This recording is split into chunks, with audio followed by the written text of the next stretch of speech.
यानंतर बातमी आहे विरारमधून. विरार परिसरात अवैधरित्या शुक्राणू साठवून त्याचा व्यापार केला जात असल्याचा धक्कादायक प्रकार उघडकीस आलाय.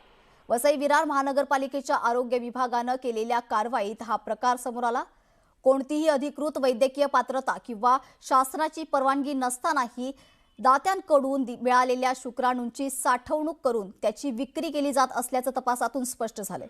या प्रकरणी 2 जणांविरोधात गुन्हा दाखल करण्यात आला असून पुढील तपास सुरू आहे. महापालिकेच्या वैद्यकीय आरोग्य विभागाला विरारमधील पद्मीबाई टॉवर या इथे असलेल्या जीवदानी सायंटिफिक कंपनीत बेकायदेशीररित्या शुक्राणू विक्री केली जात असल्याची माहिती मिळाली होती. तर या माहितीच्या आधारे महापालिका आयुक्त मनोज कुमार सूर्यवंशी यांच्या मार्गदर्शनाखाली कारवाईचे आदेश देण्यात आले.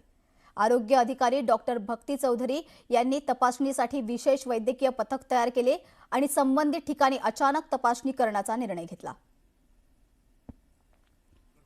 आमची टीम थांबून त्यांनी थोडा वेळ इन्व्हेस्टिगेट केलं.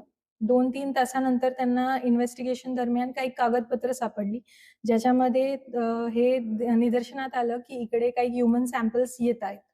मग ते बघता-बघता आम्हाला तिकडे एक वेसल सापडलं, ज्याच्यामध्ये एक स्पर्म सॅम्पल होतं आणि मग तसंच इन्व्हेस्टिगेट करताना आम्हाला तिकडे जवळ-जवळ 40+ स्पर्म सॅम्पल्स सापडले आणि काही असे पण त्यामध्ये आम्हाला धागेदोरे सापडले, ज्याच्यामध्ये फक्त वसई विरार नाही, तर इतर राज्यांची देखील ह्याच्यामध्ये कनेक्शन्स असू शकतात. ह्याचं एक पर्दाफाश होतो आहे तिकडे.